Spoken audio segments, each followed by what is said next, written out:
This meeting will be recorded, so if you need to leave at any point in time, don't worry, I'll share it out later. And just so you know, it is being recorded.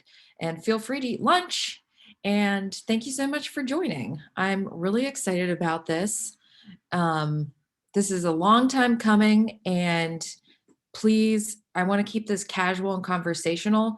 So I have a whole slide deck to go through, but if during a slide you want to ask a question, it is a smaller group, so just feel free to unmute yourself. It's hard on my laptop. Sometimes I can't see questions in the chat as quickly as if I was just moderating. So if you unmute when you want to talk during it, that's totally fine. I'm not offended. It's a small enough group. I don't think anybody's going to be talking over each other, so that's totally fine. And I just don't want to miss anybody's questions or anything like that. So without further ado, let's get to the presentation. So here we go. Can everybody see the screen? Okay, so welcome to this presentation on the Grassroots Advocacy Toolkit, Lunch and Learn. This is brand new for me, so doing a Lunch and Learn series is exciting. So this is basically what we're going to go over today. So we have our welcomes and introductions. If you want to chat your name and your neighborhood and maybe your favorite place to bike or walk in the city or wherever you are joining us from, just chat that. Also, if your pronouns, if you can do that. Then we're going to go over the background of the toolkit. So this is kind of the second edition of it. I wanted to go over the intention and use for the toolkit, like who our audience is, and then I'll do the reveal. So the general overview is going to be the reveal of the toolkit and what it looks like. We'll go through briefly, like all of the pages. I'll share a link to it because it's kind of small to see, so you'll be able to like scroll along with me on your own computer. Then I'm going to give you some homework. Don't worry, it's nothing too involved. And then I'll do a Q&A, just if people want to, kind of regroup at the very end. And then I'll show you where to find it on the Bike Pittsburgh website and how you can download it, and then we'll be done. So let's get to it. So the background. So this toolkit came together about 5 years ago, maybe a little bit longer than that. The advocacy department at Bike Pittsburgh put together a bunch of neighborhood groups were starting to form around biking and walking. And these were basically mini Bike Pittsburghs, which were a grassroots approach to getting people organized who were interested in making their streets better for biking and walking.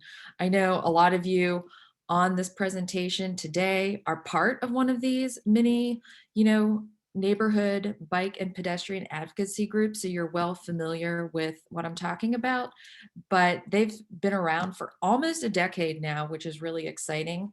And at the onset of these groups forming, it became apparent that people really needed some sort of guidance through the process of starting and sustaining a bike and pedestrian neighborhood group, which is when this toolkit was created.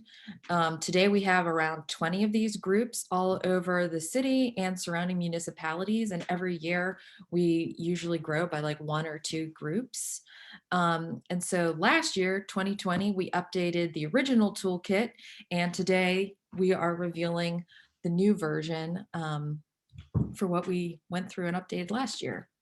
So the background into how this was formed. So a while ago, there was a group called the Alliance for Biking and Walking, which had trainings about how to do winning campaigns and how to organize.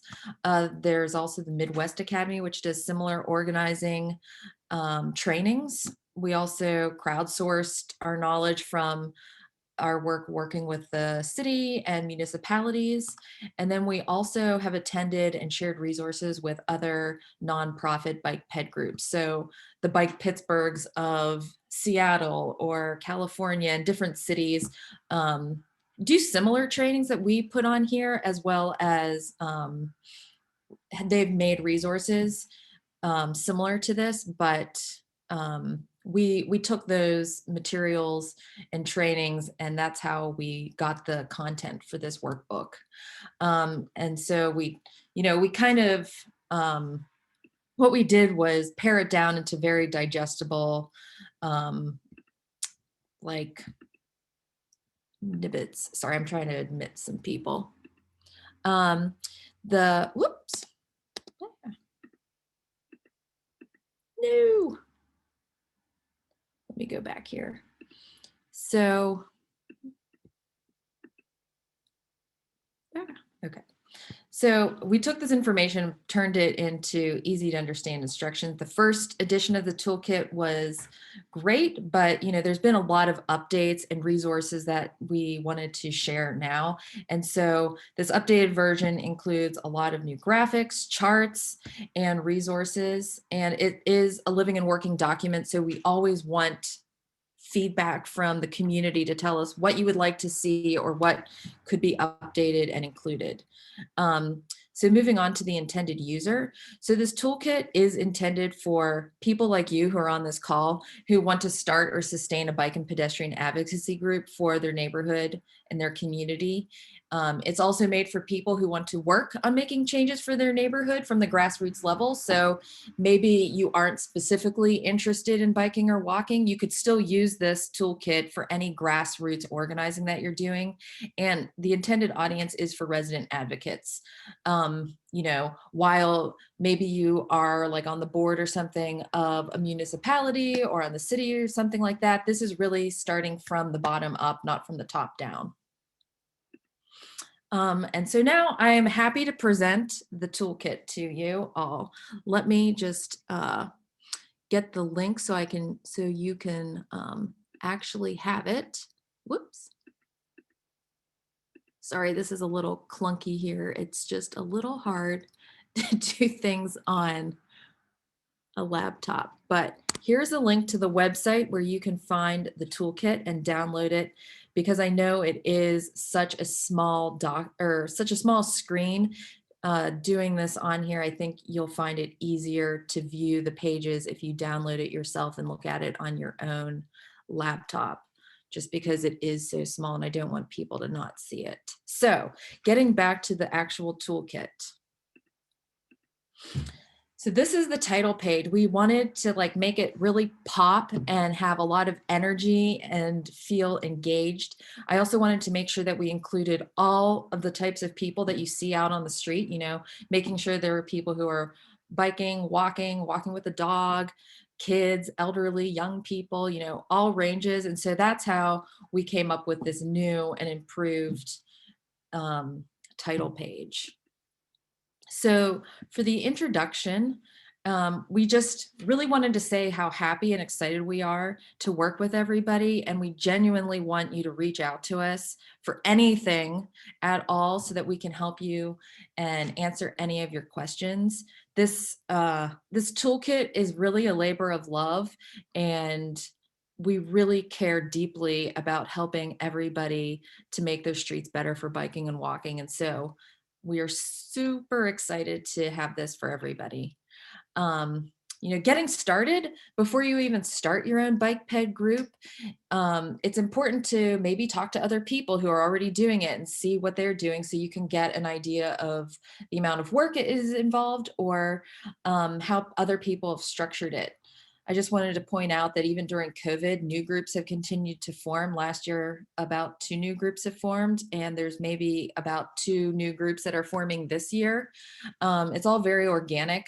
Most people reach out to us, but I've also started to actively reach out to communities to get things started. So even though traditionally people meet in person for meetings, even during COVID, we found ways to transition to do things online and over phone calls and things like that. So don't let being stuck at home stop you from being an advocate or getting this work done in your neighborhood. So throughout this document, you'll see that there are a lot of icons and visuals. So we've got kind of down here in the right-hand corner, what we call pro tips, and they're like scattered throughout. There'll be a little light bulb and a gray box. And this is some things that we consider kind of more expert advice for the general topic that's being presented. And when I was starting a bike ped group way back in the day, which is how I got involved with Bike Pittsburgh, I found the pro tips to be some of the most useful and helpful advice in there. So moving on. So we really want to take you with this toolkit from the very beginning of what it would take to start a bike ped group all the way to finishing a campaign. And so kind of like holding your hand and getting things started, we tell you how to host your very first meeting so that there's no confusion over what needs to happen. It gives you somewhere to start. A lot of people think that it's daunting and they don't know what to talk about maybe, but they have the enthusiasm and the time to dedicate to this. So this really shows you what to do from the very beginning. And you can see here that it's very straightforward. The next thing is talking about your group, like if you wanted to have it affiliated maybe with an existing neighborhood group, or if you wanted to remain independent. And we just give you a list of pros and cons, and also show like how to make a list and like think through different aspects of starting and sustaining your bike ped group. Just things to consider that maybe you wouldn't be able to think about on your own because of varying things that have come up over the years that we've kind of pinpointed as things to really take into consideration. The next one is about announcing and recruiting people to join you. So maybe you are the only person you know in your neighborhood and you really want to get this started, but you're not sure exactly how to find other people in your neighborhood that would like to join it. And here is where we talk about how to announce that you are forming this group and how to meet other people. So it's about networking and meeting like-minded folks. It's usually really exciting for people because, you know, a lot of people over the years have felt like they're the only person that they know in their neighborhood that likes to bike or walk. They've had a lot of difficulty, you know, like, where are the other people biking? I see them on the street, but I don't know how to connect with them. And so this kind of goes over how to actually find those people in your neighborhood and how to connect with them. It's also an opportunity to meet your council person and kind of elevate yourself as a spokesperson or as an advocate for these topics for your neighborhood. And so after all of that, you kind of want to start into like the nitty gritty. So this shows you like about the advocacy and like getting the actual work done, which is the fun part, which is why most people want to do what they're doing. It's time to like really get involved and make the changes that you would like to see. So after that, we have this section on winning campaigns. So it's really about starting at step one and going all the way to the end of a campaign and seeing it through.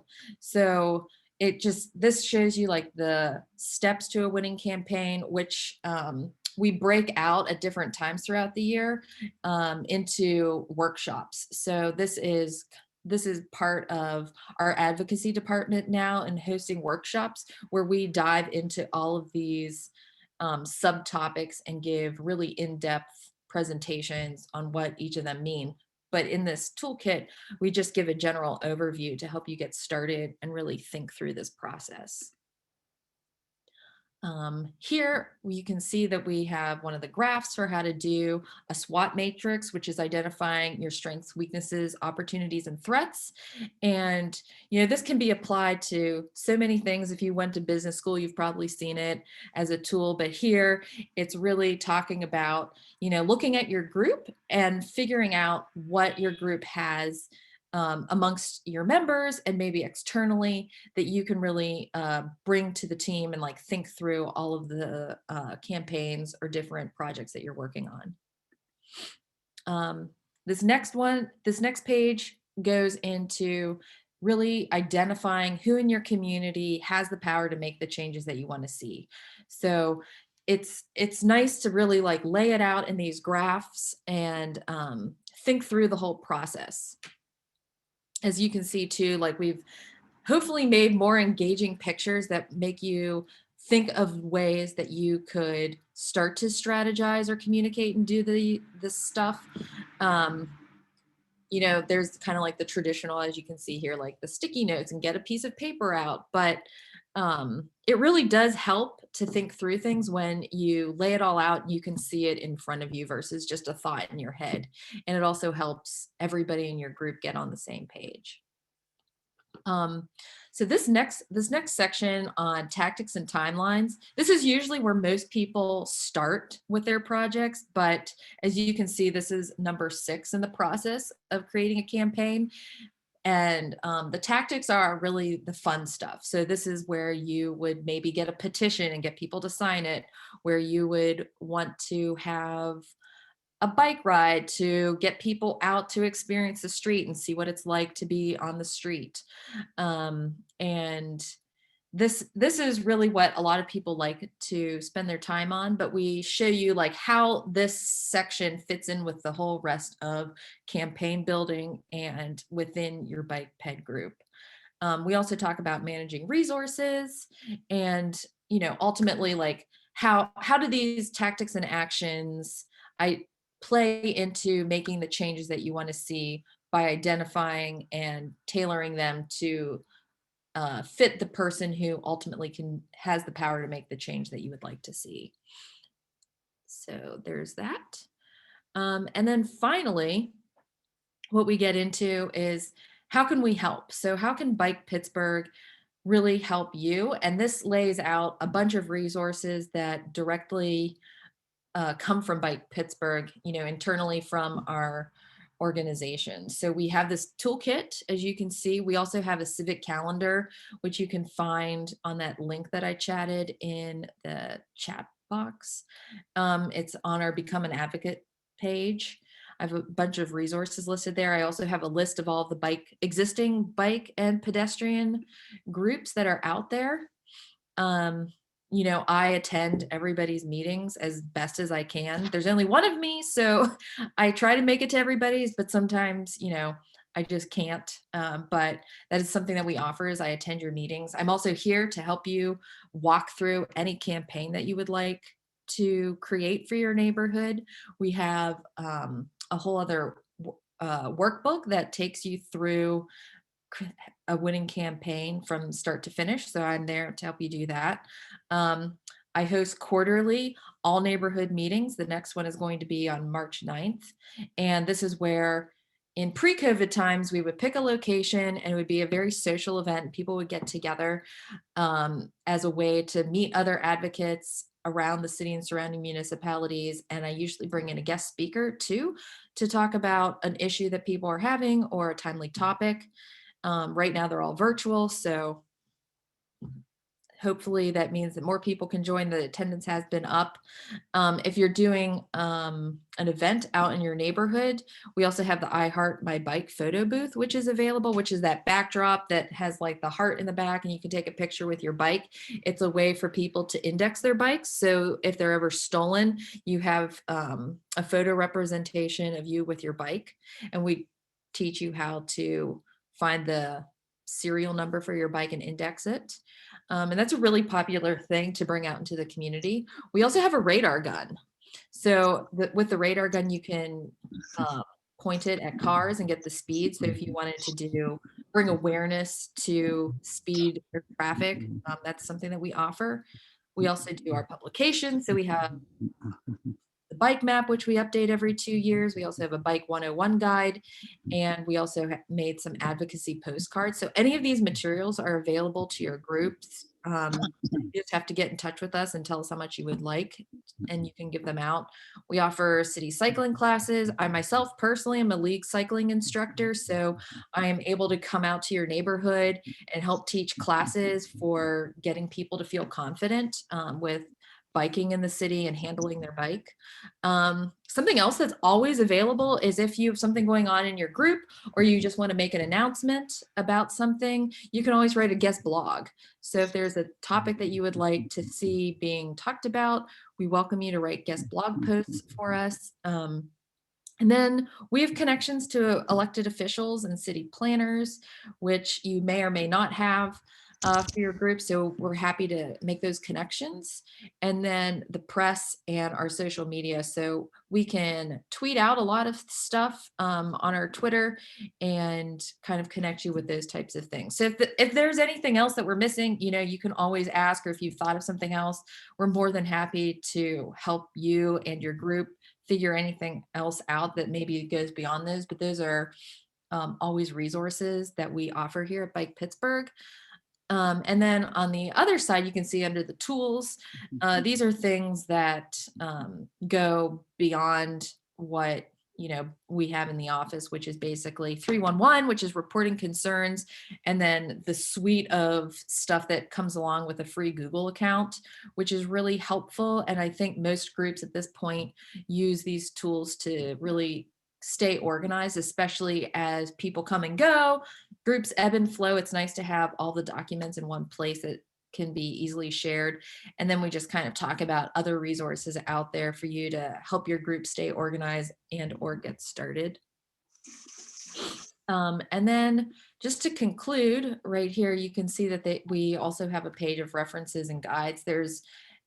As you get into the world of biking and walking, there's a lot of acronyms, and I think that they're really hard to understand. So we kind of have some of those in here, and then local organizations that you should probably familiarize yourself with, because they'll come up a lot as you do this work. And then we basically just have, a conclusion, which is thanking everybody for using this toolkit. And, like I said, it's a living document. So we always want feedback or ways that we can improve things. And then for the homework that I wanted to give everybody is to just read the toolkit and share it with your community. This can be applied to any community anywhere, all of these tactics and ways to get things started. So I know it's a lot to digest right now, but if you take the time to read it, I think you'll get a lot out of it, and it will make a whole lot more sense when you're trying to start or just work within your own bike ped group. It's a good refresher. Sometimes I even reread it because it's a good refresher for myself. So that's the homework I wanted to give you, and then you can download it online. I already put the link in the chat, but if anybody else needs the link again, as soon as I finish this and we get into the Q&A, I'll share it again. But it's on this page with the neighborhood bicycle and pedestrian committees, so you can download it there. So if you lose it, it's always going to be there. And then right now I just want to open the floor up for questions and answers. So let me minimize this, and if you have a question, please just shout it out, because it's a little hard for me to see everybody on a laptop. And I hope I didn't go through that too fast for people, but it is a lunch and learn. So I know people do want to eat lunch and do other things with their lunchtime. And I had a quick question on the, can you hear me? Yes. Okay, great. The city cycling classes, are they still being offered right now with COVID and everything, or is that on hold? It is on hold right now, just because gathering in person is a little iffy. But I think if it was like a very small group, we might be able to figure something out, maybe 5 people or less. But for right now, I would say it's just on hiatus. Right, okay. Mm-hmm. Thank you. Yep. Anna, this is Tim from Michigan. Good to see your face there. Nice to see you. Yeah. So I'm curious, your toolkit and all of that material is just so incredibly polished, and the programs that you guys have done has been so incredible. There's my face. I'm just wondering, do you guys get funding from some national organizations, or just grant based, or how are you funding your operations? Because it just is incredibly impressive. Thank you. Most of our organization is membership funded and grant funded. So it is a lot of just that kind of funding. And then we outsource a lot of the work like this to independent contractors to help us with the designs. But we write the content and everything ourselves in-house. That's great. How many of you are, or would you say full-time and then part-time? I think right now we are 10 people full-time and 2 people part-time. And then in the summer, we usually hire seasonal staff to help us with events and outreach events like that. And then some volunteers too to help with our education department for different rides and things like that. But all of the bike ped advocates that form these groups, they're all volunteers, and there's probably over 200 of them throughout the city who are just, passionate residents who want to do this work. But as far as like people who work at Bike Pittsburgh, I think right now we're 10 full-time, 2 part-time. Thank you. That's awesome. Mm-hmm. I see, Tom, you said the toolkit mentioned Strava heat maps as a resource. Is it behind a paywall? Strava recently changed its membership tiers, and personal heat maps are only available with paid subscriptions. I haven't looked into it recently. I know that it is a tool that we mentioned, and I'll check it out to see if that's something that we have access to or not. I'm not sure, but it would be something that we could look into because it is a tool that I've used a lot in the past, and I always encourage people to use it, as a way to just show where people do bike and walk or recreate. Good question. I saw mention that the Alliance for Bike and Walking is no longer an organization. I guess I missed that news. What did they become, or did they morph into something else, or are they part of another organization? Yeah, that happened before I started working for Bike Pittsburgh, so I'm not entirely sure, but I'm pretty sure they just dissolved. And I'm not sure what happened to them.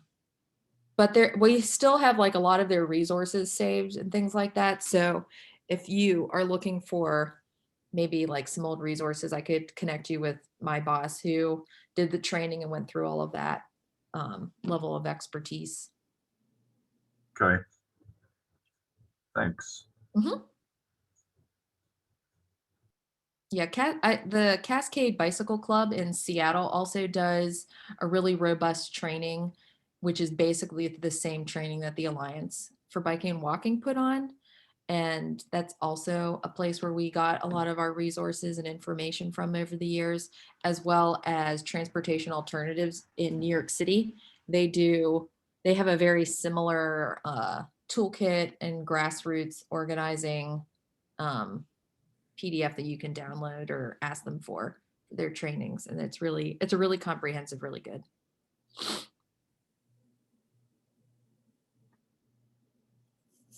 Anybody else?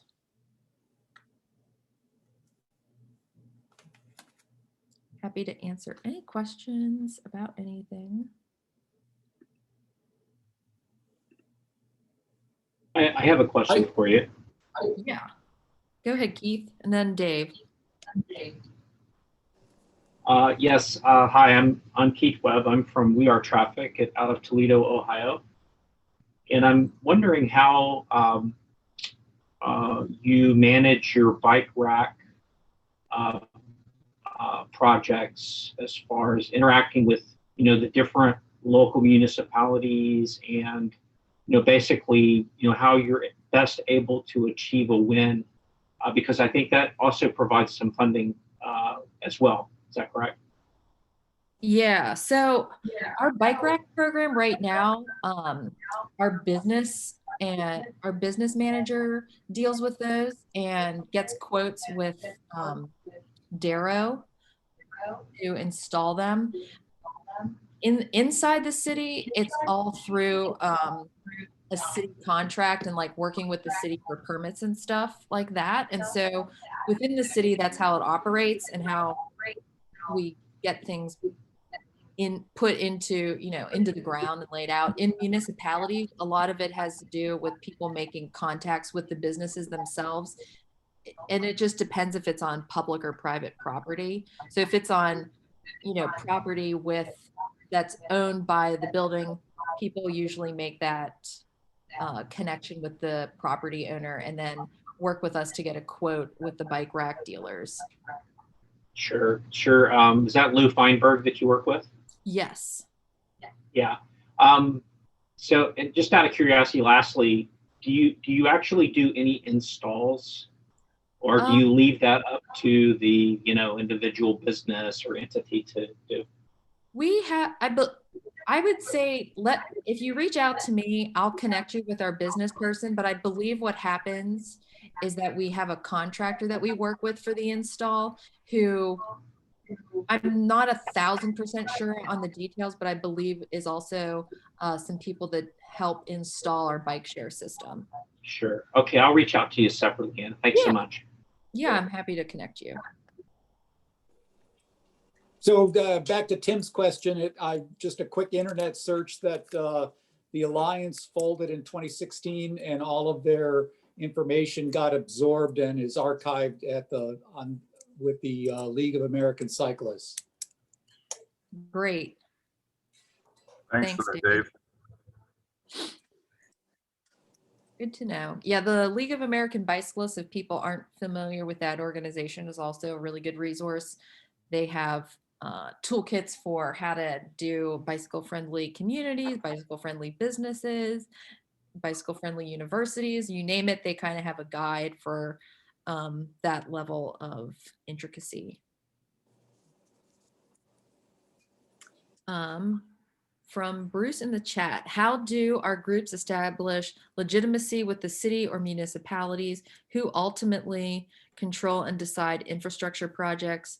It's hard to sometimes overcome the quote, just some loud cyclist stereotype with city officials sometimes rather than actual mobility advocates. Any tips, language to use, ways to approach, engage officials? So within the city who ultimately controls and decide infrastructure projects, I would say ultimately it's your council person who really decides or can like yay or nay something, but it's kind of a symbiotic relationship between the residents who, voice what they would like to see, combined with what's actually possible, which would be engineers in the city or your planning department, and then talking to your council person. So it's kind of a symbiotic relationship. Ultimately, inside the city, it's your council person. Outside of the city, a lot of it would deal with the municipalities like Public Works or like the people who deal with the PennDOT departments and make those decisions. So there's like the PennDOT district planner might have a lot of say, as well as the other officials that govern your municipality specifically. But it varies on who would be the best person outside of a municipality. I don't know if someone who's on this call who works with people outside of it has some more insight into it, but that's what I've come to know. And gaining legitimacy is usually with winning projects. So the more visible you are with your group, the more legitimacy your group seems to have and connections that you make with those people in power. So like with your council person, with people in your community who are maybe like on the board or who are part of your municipality. And I think tips would be, getting your message out there and making those connections. So sometimes I would say like joining boards like of your community group shows that, you want to use your voice in that way, as well as making that connection within your bike ped group. And so joining boards of other organizations, getting involved with your community group. A lot of bike ped groups are just independently affiliated, but if you are remaining independent for whatever, there's a lot of reasons to remain independent, but joining your community group kind of fuses that bond between your group and what the public is seeing. And So I think that that's a good way of gaining traction and legitimacy. There's also, writing letters to the editor, gets your voice out there, writing blogs for Bike Pittsburgh, you can announce your group that way, and just making those connections, and always just trying to involve people and listen, I think is a good way to do that. Tim said, I'd recommend getting on your city township transportation commission to get legitimacy. That is true. But hopefully that answers your question, Bruce. Pat says, have they scheduled Pedal Pittsburgh this year?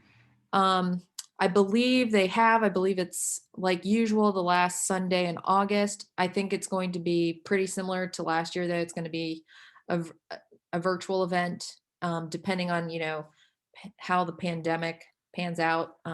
There might be a possibility of doing very extremely minimal in-person things, but everything is TBD with the pandemic. And then Pat also asked, how many people do you need to speak about Bike PGH to an active group?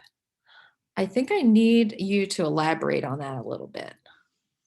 Not quite sure what you mean there. But in general, to be a neighborhood group, you only need one person. So just one person that's willing to like start the momentum, and then you can probably expand from there. Hopefully that answers that question. Anybody else? To the point of the question that Bruce had, I just, here in my area, we started up a weekly ride, and we now call it the Lansing Bike Party. And we've got like 2,500 members, so to speak, through our Facebook group. And it's actually become somewhat politically powerful or active in the minds of some people.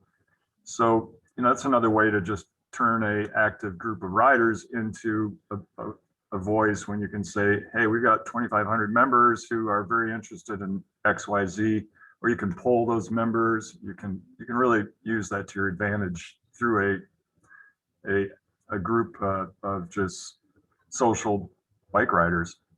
Mm-hmm. Ashley? Hi,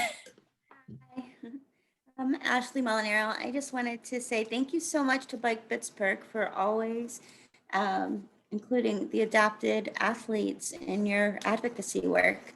I'm a hand cyclist, I'm a wheelchair user, but the bike lanes that you guys have put all throughout the city make it so much easier for us to ride independently and with our families throughout the city. So I just wanted to say thank you for always making that effort. Wow, thank you for saying that. That really means a lot to hear. Thank you for going out and biking. Oh yeah, we have about 25 active hand cyclists in Pittsburgh. Most of them have spinal cord injuries, but we race all over the country. So when we ride together, it's a lot of fun, and it helps us with our training. So thank you. Great. Yeah, that's so great to hear. My friend just about 2 years ago had a horrible spinal cord injury and is now learning to do the hand cycling. So yeah, it's nice to hear that there's a community here in Pittsburgh. There is. Thank you. Yeah, thank you.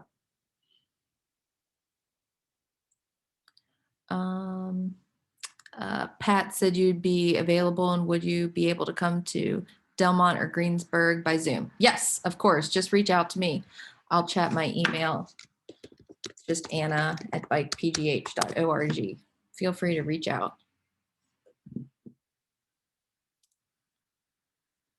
Anybody else?